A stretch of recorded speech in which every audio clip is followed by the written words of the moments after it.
Hemos llegado al estudio número 40 titulado Los dones del Espíritu para el hombre.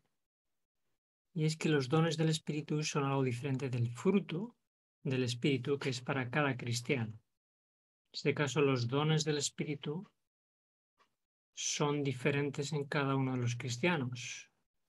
Y el Espíritu reparte como Él quiere. Vamos a orar para que Dios nos acompañe en este estudio. Gracias, Señor, porque tú quieres colocar el fruto del Espíritu en cada ser humano, pero también quieres repartir los dones del Espíritu a cada uno según Él entienda que debe de repartir. Gracias porque todos tenemos al menos un don que tenemos que poner al servicio para tu gloria y honra. En nombre de Jesús. Amén.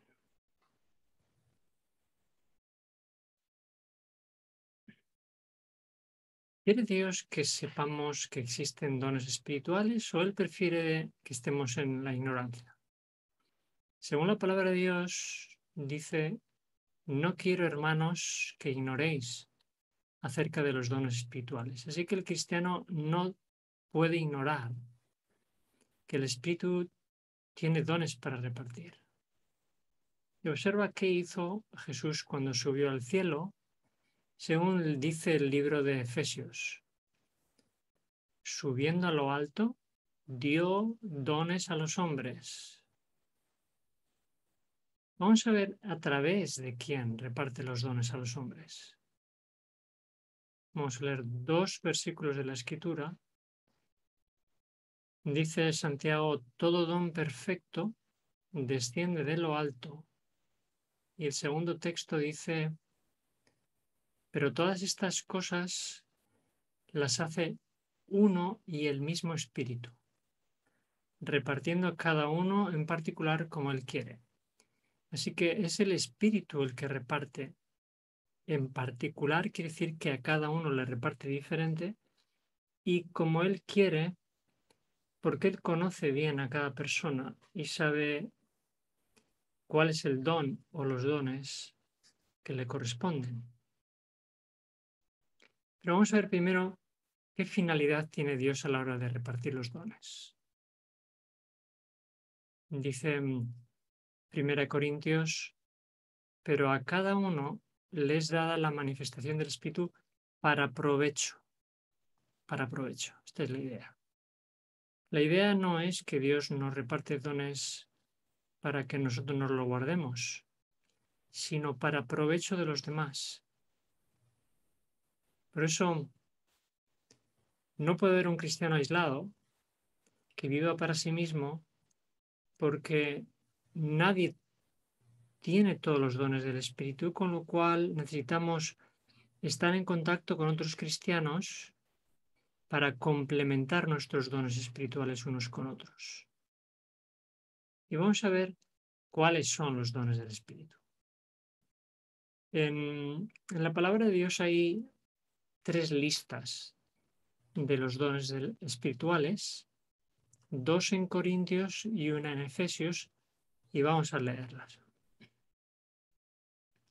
La primera dice: porque a este es dada por el Espíritu palabra de sabiduría, a otro palabra de ciencia, según el mismo Espíritu, a otro fe, por el mismo Espíritu, y a otro dones de sanidades por el mismo Espíritu, a otro hacer milagros, a otro profecía, a otro discernimiento de espíritus, a otro diversos géneros de lenguas y a otro interpretación de lenguas. Observa cuántos dones hay ahí. Yo cuento 1, 2, 3, 4, 5, 6, 7 y 8. Pero un poco más adelante, en el versículo 28, va a añadir alguno. Apóstoles, profetas, maestros no estaban en la lista anterior, sí que estaban milagros. Dice: los que sanan, los que ayudan, los que administran. El de lengua sí que estaba. Y en tercer lugar repite apóstoles, profetas, pero ahora añade evangelistas, pastores y maestros. O sea, que aquí tenemos todos los dones del Espíritu. Y la pregunta que surge es, ¿recibimos todos los mismos dones? Obviamente no, ya lo hemos mencionado antes. Y tal y como dice 1 Pedro, cada uno, según el don que ha recibido, utilícelo con otros como buenos administradores de la gracia de Dios. Así que si cada uno tiene dones diferentes, ¿qué es lo que hace que se mantenga la unidad entre los hermanos? Hay diversidad de dones, pero el espíritu es el mismo. Cuando un grupo de cristianos entiende que nadie camina solo en el camino estrecho y que unos cristianos nos complementamos con otros, nuestros dones, las capacidades que Dios reparte, entonces uno entiende que es bueno congregarse con otros cristianos y colaborar y predicar el Evangelio con otros cristianos. Ahora vamos a ver si es el don de hablar en lenguas el más importante, tal y como cree la Iglesia Pentecostal, porque muchos creen que el don de hablar en lenguas es el don más elevado, pero en realidad Pablo no dijo eso. Observa lo que dijo Pablo a los Corintios. Profetizar es superior a hablar en lenguas. O sea que, como él dice, también ojalá todos profetizáramos. No habla de ojalá si todos hablamos en lenguas, porque no es tan importante. Y observa de qué forma se comunicaba Dios con el hombre en el Edén. En un principio, Jehová Dios llamó al hombre y le dijo, ¿dónde estás tú? Obviamente, la comunicación era directa. No había nadie entre medio. El problema es que después de la caída de Adán y Eva, vamos a ver qué medio empezó a usar Dios para comunicar su voluntad al hombre. Y he hablado a los profetas y aumenté la profecía y por medio de los profetas usé parábolas. Entonces Dios tuvo que utilizar los profetas como canales de comunicación entre el Creador y los hombres. ¿Por qué siempre han sido imprescindibles los profetas para el pueblo de Dios?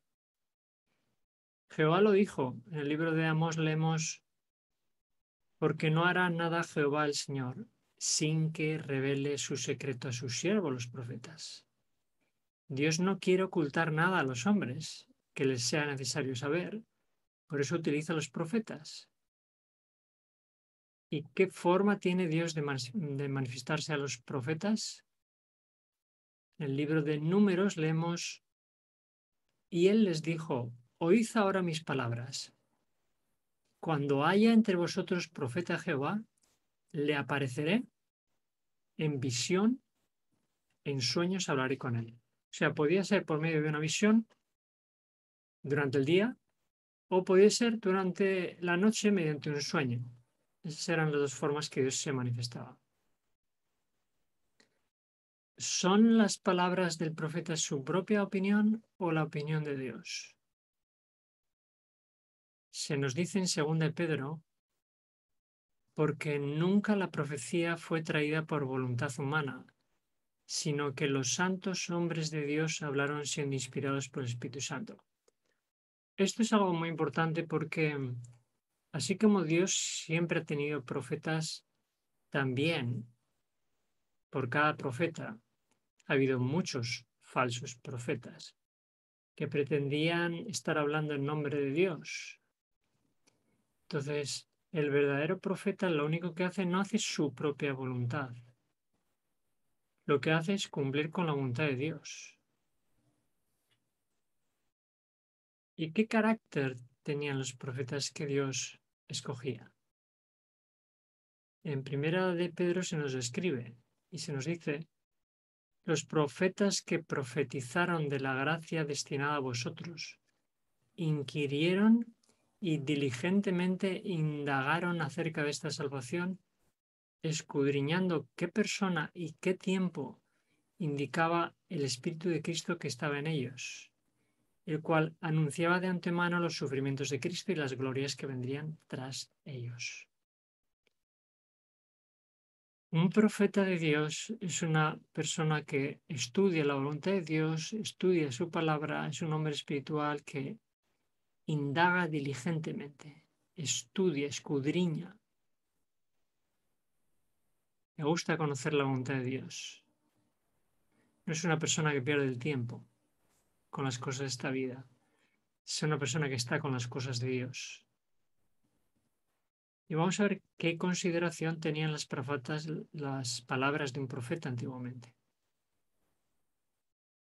Mensajero ha sido enviado a las naciones. O sea, la consideración de un profeta era la de un mensajero, la de un representante, alguien que representa a quien le envía, con lo cual era una persona muy respetada, pero también muy odiada por los que no querían escuchar la voz de Dios. Por eso algunos reyes, algunos falsos profetas, recriminaron a profetas como Jeremías o Isaías que estuvieran predicando lo que Dios les había dicho. Porque generalmente los mensajes que Dios da a un profeta no son populares y no son agradables de escuchar. Pero ese es el mensajero, el que lleva el verdadero mensaje que Dios le ha dado. ¿Y cuál era una de las formas por las que se sabía que un verdadero profeta lo era?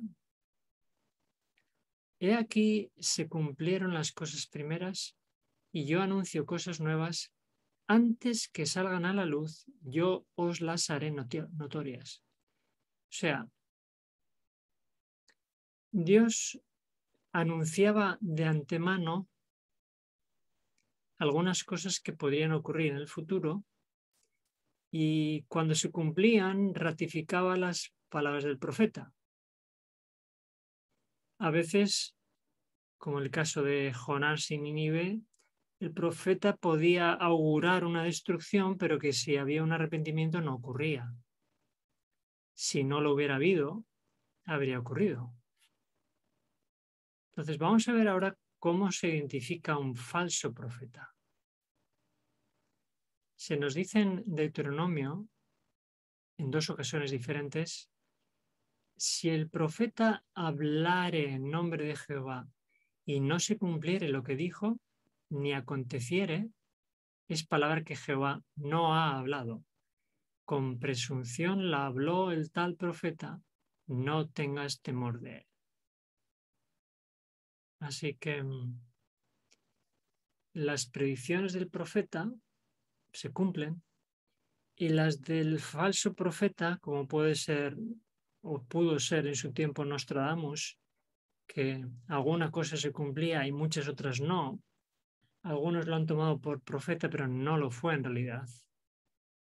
Vamos a ver qué otra forma tenemos de identificar entre los verdaderos y falsos profetas.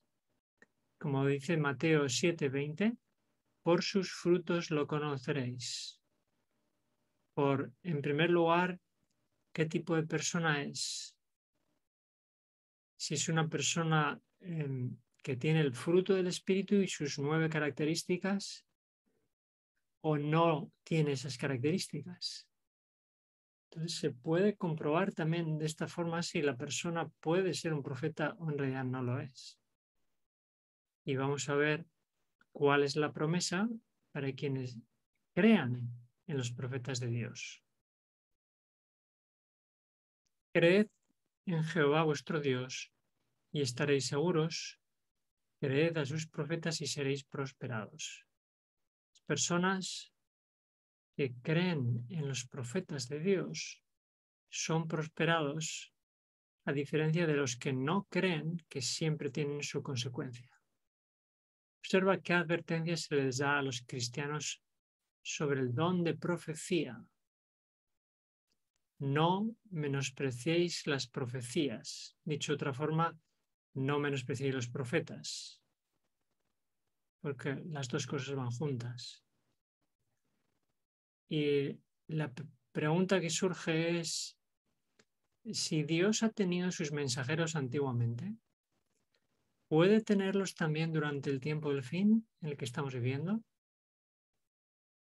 El profeta Joel anunció para el futuro: y después de esto derramaré mi espíritu sobre toda carne, y profetizarán vuestros hijos y vuestras hijas, vuestros ancianos soñarán sueños y vuestros jóvenes verán visiones. Con lo cual, efectivamente, va a haber profetas siempre y hasta el final. Lo único que nos va a tocar es diferenciar el verdadero profeta del falso profeta, pero hubo profetas, posiblemente haya profetas ahora, aunque en este momento yo no conozco ninguno, pero ¿por qué no puede tener Dios un profeta en este tiempo? Y habrá profetas hasta el tiempo del fin. Entonces, ni nos debemos engañar pensando que ya no va a haber profetas, ni tampoco debemos ir al extremo opuesto de pensar que cualquiera que hable en el nombre de Dios es un profeta. Observa qué es lo que distingue a la iglesia de Dios en el tiempo del fin, según Apocalipsis 12:17. Entonces el dragón se llenó de ira contra la mujer y se fue a hacer guerra contra el resto de la descendencia de ella, los que guardan los mandamientos de Dios y tienen el testimonio de Jesucristo. Observa aquí al final, dice los que guardan los mandamientos de Dios y tienen el testimonio de Jesucristo. Y vamos a ver qué es el testimonio de Jesucristo según el mismo libro del Apocalipsis. El testimonio de Jesús es el espíritu de la profecía. El espíritu de la profecía abarca desde el primer profeta hasta que Jesús vuelva a la tierra.